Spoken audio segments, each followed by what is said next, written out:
আসসালামু আলাইকুম রহমতুল্লাহি ওবারাকাতু। ইপসন এল ১৩০ প্রিন্টার। দেখুন আমার সামনে যে প্রিন্টারটি দেখতেছেন এটা একটা খোলা বডি। এটার ভিতরে আসলে কোনো কিছুই নেই। আ একদম সম্পূর্ণ খুলে ফেলছি এবং এই প্রিন্টারটি সম্পূর্ণরূপে আমরা রেডি করব। কোথায় কোন পার্টস কিভাবে লাগানো থাকে এবং কোন পার্টসের কি কাজ, মোটরের কি কাজ, সেন্সরের কি কাজ, কিভাবে পেপারটা টানে, কিভাবে পেপারটা টানে না, আবার কিভাবে যে এরর কোডগুলো আসে, পেপার টানতে সমস্যা, এই জাতীয় যত সমস্যা আছে আজকের ভিডিওতে দেখানোর চেষ্টা করব। আর আপনি যদি এই ভিডিওটি দেখতে পারেন, মানে এই Epson L130 প্রিন্টার যদি রিপেয়ার শিখতে পারেন, ইনশাআল্লাহ আশা করি বাকি যত প্রিন্টার আছে যেমন ৩১10, ৩২10, ৩২50 প্রিন্টার যে আপডেট মডেল যে প্রিন্টারগুলো থাকে, সব কিন্তু এই একই নিয়মে। ১ম কিন্তু শুরু হয় Epson L130 প্রিন্টার থেকে। এই কনসেপ্টটা যদি আপনি বুঝতে পারেন, আশা করি ইনশাআল্লাহ পরবর্তীতেও ওই যত সমস্যা হবে ইনশাআল্লাহ বুঝতে পারবেন। তো যাই হোক, এখানে আমি সাইডে যে একটি মোটর লাগাইতেছি দেখুন। এটা মূলত সাইড মোটর বা গিয়ার মোটর বলা হয়।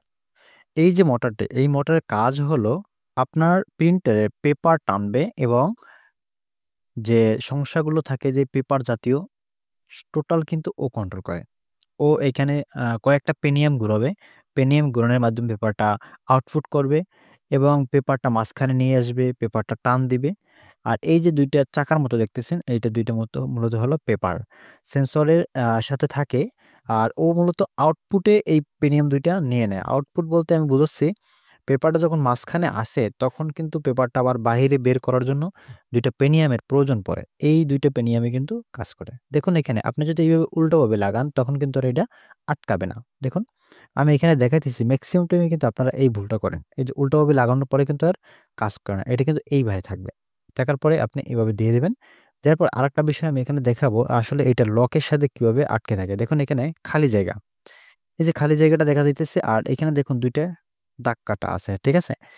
২ পাশে ২ টা দাগ কাটা থাকে। এই দাগ কাটা ২ টা কিন্তু ওই পেনএমের ভিতরে গিয়ে আটকে যায়। এই পেনএমটা যখন আপনি আটকাবেন তখন ওই পাশে ২ টা রেখা থাকে। চাপ দিলে এই দেখুন সাদা অংশটা কিন্তু বের হয়ে আসছে। আরেকটা চাপ দিলে এই দেখুন অনেকখানি বের হয়ে আসছে। তার মানে কি আমার লকটা আটকে গেছে। এই লকটা যদি কোনোভাবে না আটকায়, মানে এখানে যদি আ লকটা না হয় আরকি, তখন কি হবে? তখন কিন্তু এই পেনিয়ামটা ঘুরবে না আর পেপারটা কিন্তু সামনের দিকে বের হবে না, মাঝখানে গিয়েই পেঁচিয়ে যাবে।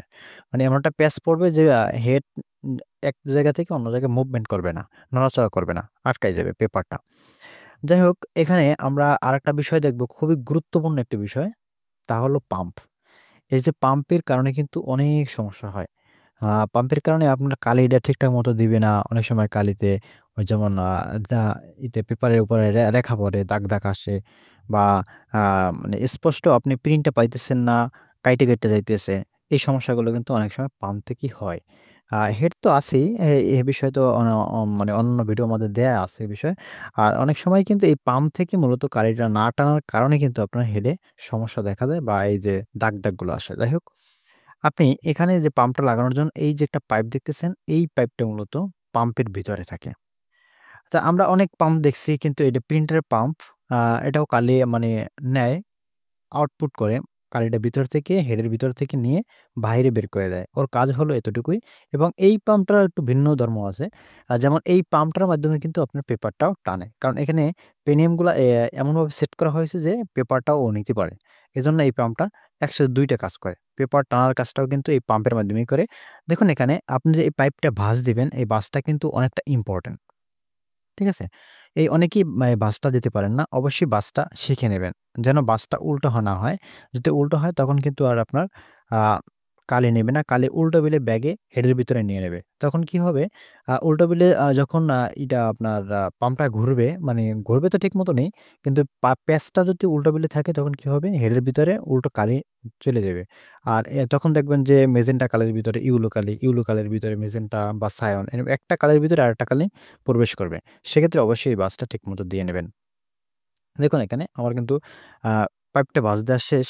আর এখানে এই যে রোলার থাকে, এই যে রড, এই রোলারটাই মূলত আপনার যে পাইপটা থাকে, এই যে পাইপটা আমি এই মতো লাগাইলাম, ওইটা চাপ দিয়ে তখন কালিটা বের করে। তো অবশ্যই এই যে রোলারটা দেখবেন যে আসলে ও নষ্ট হয়ে গেছে কিনা বা সমস্যা হয়ে গেছে না দাঁতগুলো সমস্যা হয়েছে কিনা যে পেনিয়ামের আ তখন একটু ঘুরে দেখবেন যে আসলে কোনো সমস্যা আছে কিনা। যদি সমস্যা থাকে অবশ্যই আপনি চেঞ্জ করে দেবেন।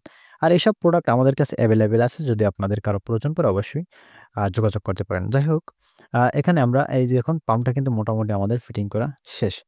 আ এখন আমরা এখানে ফিটিং করে দেব। এর আগে একটা কথা বলে রাখি যারা নতুন দর্শক আছেন অবশ্যই যদি আপনি নতুন হয়ে থাকেন আমাদের চ্যানেলে অবশ্যই চ্যানেলটা সাবস্ক্রাইব করে পাশে থাকবেন। কারণ আমরা প্রতিনিয়ত এরকম computer, laptop, printer, scanner, CCTV camera ও ফটোকপি মেশিনের যেকোনো সমস্যার সমাধানের জন্য কিন্তু ভিডিও তৈরি করি এবং আপনাদেরকে উপহার দিয়ে থাকি। তো আপনারা অনেকেই দেখে উপকৃত হন, অনেকেই আবার কমেন্টের মাধ্যমে জানতে চান ভাই এইটা কিভাবে সমাধান করতে পারি। যাই হোক তখন আমরা কিন্তু এরকম আবার ভিডিও করে আপনাদেরকে আ দেওয়ার চেষ্টা করি। ঠিক আছে? যাই হোক যদি নতুন দর্শক হয়ে থাকেন, যদি ভালো লাগে আমাদের চ্যানেলটি তাহলে আপনি সাবস্ক্রাইব করুন। আর যদি ভালো না লাগে তাহলে দরকার নাই। যাই হোক এখানে দেখুন এই যে লকটা আমাদের একটু সমস্যা ছিল যার কারণে উইঠে আসছিল। তখন একটু চাপ দিয়ে একটু আটকে দিলাম। ঠিক আছে? এরকম আপনারা কাজ করতে পারেন। এরপরে এই যে ছোট্ট একটি পেনিয়াম দেখতেছি এইটার কিন্তু খুবই একটা কার্যকরী ক্ষমতা। আ ওর কারণেই কিন্তু মূলত এই যে পেপার টানা থেকে শুরু করে আ পাম্প ঘুরানো মানে টোটাল পাম্প কন্ট্রোলই করে কিন্তু ওই পেনিয়ামটা। আর এই যে একটা বড় একটা লম্বা দেখতেছেন, এটাকে রোলার বলা হয়। এই রোলারটি এইখানে অনেক সময় মরিচা পড়ে আরকি। এই মরিচাগুলো আপনি উঠিয়ে দিবেন। তাহলে কিন্তু আর ঘুরতে সমস্যা হবে না। অনেক সময় মরিচা পড়ে এমন অবস্থা হয় এখানে বোল্ড হয়ে যায়, মানে মোটা হয়ে যায়। মোটা হয়ে যদি যখনই যায় তখন কিন্তু আর ঘুরতে পারে না। তখন কিন্তু ইরর লেখাটা বারবার আসে। আ মেইন ফ্যাক্ট হলো ইরোর সমস্যাটার একটা ফ্যাক্ট আছে এখানে। ফ্যাক্টটা হলো যখন আপনার এটা ঘুরতে পারবে না, তখন কিন্তু ইরর আসবে বারবার কম্পিউটার স্ক্রিনে। কারণ যখন এই সাইড মোটরটি ঘুরে না, তখন কিন্তু ইররটা বেশি আসে। আর ইরর আসার মূল কারণই হলো ও যখন ঘুরতে পারবে না, মানে সাইড মোটরের কোনো কাজ করতে পারতেছে না। ওর কার্যকরী ক্ষমতাগুলো অফ করে দেয়া হয়েছে। এর কারণে কিন্তু আপনার ইরর আসবে। দেখুন এখানে আমি সুন্দরভাবে ফিটিং করলাম। ঠিক আছে? এখন এই যে পাশের যে পাম্পটা থাকে, এইখানে একটা লক থাকে। আমরা সুন্দরভাবে বসাতে হবে যেন ওই লকটা আবার ভাইঙা না যায়। ঠিক আছে? তো এইভাবে রেখে আমি একটা চাপ দেব। চাপ দিলে কিন্তু এটা আটকে যাবে। আগে আমরা পজিশনটা দেখব ঠিকমতো আছে কিনা। দেখুন এখন কিন্তু আটকানো হয়ে গেছে। এরপর শুধু একটা স্ক্রু দিয়ে আটকালেই কিন্তু শেষ হয়ে যাবে। ঠিক আছে? এখন কিন্তু মোটামুটি একটু বোঝা যাইতেছে যে একটা প্রিন্টার। এটা আমরা সম্পূর্ণ খুলে ফেলছিলাম। কারণ এটা অনেকটা ময়লা ছিল। কালিতে মনে করেন যে এটা অবস্থা খারাপ ছিল, বাজে অবস্থা। এইজন্য আমরা একটু পরিষ্কার করলাম পানি দিয়ে ধুয়ে তারপর শুকিয়ে তারপরে কিন্তু আমরা ফিটিং করতেছি। এটা একটা কাস্টমারের প্রিন্টার। তো যতটা সম্ভব আমরা চেষ্টা করি যে কাস্টমার যেন সন্তুষ্ট থাকে এজন্য তাদেরকে ভালো একটা সার্ভিস দেওয়ার চেষ্টা করি ইনশাল্লাহ। তো দেখুন এখানে এটাও কিন্তু আমরা পরিষ্কার করছি এবং ধুয়ে ফেলছি। আর একটা কথা মনে রাখবেন এইসব প্রিন্টার কিন্তু কালিতে নষ্ট হয় না। কালি মানে লেগে থাকে না। আপনি যদি পানি দিয়ে একটু ধোয়া দেন তারপরে কিন্তু এই কালিগুলো উইঠা যায়। তার মানে কালি স্থায়ী না। এই প্লাস্টিকের উপর এই কালি থাকে না। লাইগা থাকে না আরকি সবসময়। পানি দিয়ে একটু পরিষ্কার করলে কিন্তু এটা একদম ফ্রেশ হয়ে যাবে। যাই হোক এখানে আমি স্ক্রু দিতেছি। এখানে ২ টা স্ক্রু দিয়ে আটকানো থাকে। এই পাশে একটা, ডান পাশে একটা, বাম পাশে একটা। ২ টা স্ক্রু কিন্তু এখানে দেয়া থাকে। আপনাদের কম্পিউটার, ল্যাপটপ, প্রিন্টার, স্ক্যানার ও সিসিটিভি ক্যামেরার যেকোনো সমস্যার সমাধান পেতে অবশ্যই এবং এর সাথে আমরা যুক্ত করছি ফটোকপি মেশিন। আ যারা জানতে চান, শিখতে চান তারা অবশ্যই কমেন্ট করে রাখুন। তবে এর মাঝে আরেকটি কথা আপনাদেরকে বলে রাখি, আপনারা যারা ভিডিও এডিটিং শিখতে চান, কিভাবে ভিডিও এডিটিং করে Adobe Premiere Pro, CapCut অথবা অন্যান্য যে সফটওয়্যার আছে মনে আছে ফিল্মোরা।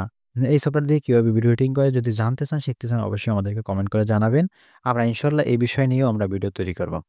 যাই হোক এখানে আমরা যে বিষয়টা করব এখানে দেখুন একটা বেল্ট থাকে। এই বেল্টটা কিন্তু মোটরের সাথে আটকানো থাকে। এই যে বেল্ট এই বেল্টটা যদি মোটরের সাথে আটকানো না থাকে তখন কি এই রোলারটা ঘুরবে না আর সামনে কোনো রোলারই ঘুরবে না। তখন আর আপনার প্রিন্ট হবে না। তো অবশ্যই এইটা আপনি সাবধানের সাথে দেখবেন যে আসলেই এটা ঠিকমতো আছে কিনা। এখানে আরেকটা বড় ফ্যাক্ট হলো এই যে রোলার এইটা হলো যে আপনার যে বেল্টটা থাকে বেল্টটা চাপা দেওয়ার জন্য। চাপা মানে অনেকটা হার্ড করার জন্য। অনেকটা যখন এইটা বেল্টটা লুজ থাকে তখন কিন্তু ইজিলি ঐটার উপরে ফ্রি করে। আর এইটা দিয়ে যখন হার্ড করা হয় তখন কিন্তু ও চাপ দিয়ে ধরে রাখে তখন আবার ও টান দিয়ে ওই রোলারটা ঘুরায়। এজন্য এইটা ব্যবহার করা হয়। এখানে একটা স্প্রিং থাকে এবং একটা স্ক্রু থাকে। এর মাধ্যমে কিন্তু এটা আটকানো হয়। দেখুন এখানে একটু সাবধানের সাথে আটকাবেন। এখানে একটা লক থাকে। ঠিক আছে? এই লকটা যতক্ষণ পর্যন্ত না বসবে ততক্ষণই কিন্তু আপনি আটকাতে পারবেন না। তো অবশ্যই এই আগে লকটা দেখে নেবেন। এই যে লকটা দেখছেন? সাদা। আর ওইখানে একটা খাঁজ কাটা থাকে। মাঝখানে একটা দাগ থাকে। ওই দাগের ভিতরে কিন্তু বসানো হয়। দেখুন এখানে আপনি জাস্ট একটু চাপ দিলেই কিন্তু এটা আটকে যাবে। এই দেখুন আটকে গেছে। আটকে যাওয়ার পরে আমি এখানে ব্যবহার করব এই স্প্রিংটা। এই স্প্রিংটা থাকে। আর এখানে একটা স্প্রিং তো দেয়াই থাকে, তবুও আবার কিন্তু এখানে একটা স্ক্রু দেয়া থাকে। অনেক সময় আপনাদের প্রিন্টার খটখট শব্দ করতে পারে বা অনেক জোরে আওয়াজ করতে পারে। এই সমস্যাটা কিন্তু এইখান থেকে হয়। এটা যদি লুজ হয়ে যায় বা উপরে উইঠা যায় তখন কিন্তু এই সমস্যাটি হয়। সেক্ষেত্রে আপনি এটা কিন্তু ব্যবহার করতে পারেন স্ক্রুটা একটু টাইট দিয়ে। যখন একটু স্ক্রুটা টাইট দিয়ে দিবেন তখন কিন্তু আবার ইজিলি এই শব্দটা বন্ধ হয়ে যাবে। তবে এখানে এটা মনে রাখবেন একটা কথা। তা হলো যে যদি অতিরিক্ত টাইট থাকে মানে আপনার এটা অনেক অতিরিক্ত টাইট হার্ডলি থাকে তখন কিন্তু আবার ও ঘুরতে পারবে না। এই একটা ফ্যাক্ট আছে। মোটরটা ঘুরতে পারবে না। মোটরটা যখনই ঘুরতে না পারবে তখনই কিন্তু আপনার কম্পিউটারের স্ক্রিনে দেখবেন সুন্দর করে একটা মেসেজ আসছে এরর এবং আপনার যে প্রিন্টারে যে ২ টা বাতি থাকে লাল বাতি, লাল বাতি সহ এবং গ্রিন বাতি যেটা পাওয়ার বাটনের বাতি, সব বাতি একসাথে ব্লিঙ্কিং করতে থাকবে। এই ফ্যাক্ট গুলো হয় এখানে এরর গুলো আসে। তা এই সেন্সরটি চাইলেই আপনারা এভাবে কিন্তু এখানে লাগাতে পারবেন না। ঠিক আছে? এরকম বোকামি করবেন না। কারণ এই মুহূর্তে লাগানো যাবে না। এইখানে আমরা যখন ওই হেডের কেসটি উঠাবো, হেডের যে মেইন পয়েন্ট উঠাবো, হেডটা যে মুভমেন্ট করে ওইটা উঠিয়ে তারপরে কিন্তু আমরা লাগাতে পারবো। ঠিক আছে? আগে এটা লাগাবেন না। ওইখানে স্ক্রুর পয়েন্ট দেয়া আছে যদিও কিন্তু ঠিকমতো লাগবে না। যখন ওইটা উঠাবো তখন আবার খুলতে হবে। যাই হোক আমি এখানে হেডের ওই পয়েন্টটা উঠাইতেছি। তো দেখুন, না আমাদের আসলে ভিডিওটা অনেকটা লং হতে পারে। কারণ বিষয় হলো কি এখানে অনেক বিষয় একসাথে দেখানোর চেষ্টা করতেছি একটা ভিডিওর মাধ্যমে। এজন্য অনেক বড় হতে পারে। অবশ্যই ধৈর্য ধারণ করে দেখুন। আর এখানে আজকের মতো আমি বিদায় নিতে চাচ্ছি। কারণ আমরা নেক্সট পার্টে আ অন্য যে বাকিগুলো থাকে ওইগুলো আমরা দেখানোর চেষ্টা করব ইনশাআল্লাহ। আল্লাহ হাফেজ।